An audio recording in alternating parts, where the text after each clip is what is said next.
On a peaceful afternoon, a little boy was walking down the village road, enjoying the calm and beautiful day. Suddenly, he spotted a tiny bird nest nearby, but in just a moment, one little chick fell from the nest.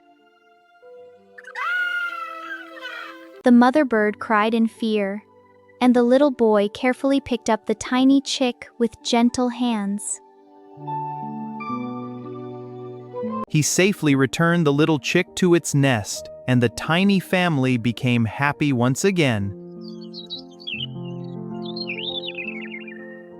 The little boy sat quietly under the tree, watching the happy bird family together once again.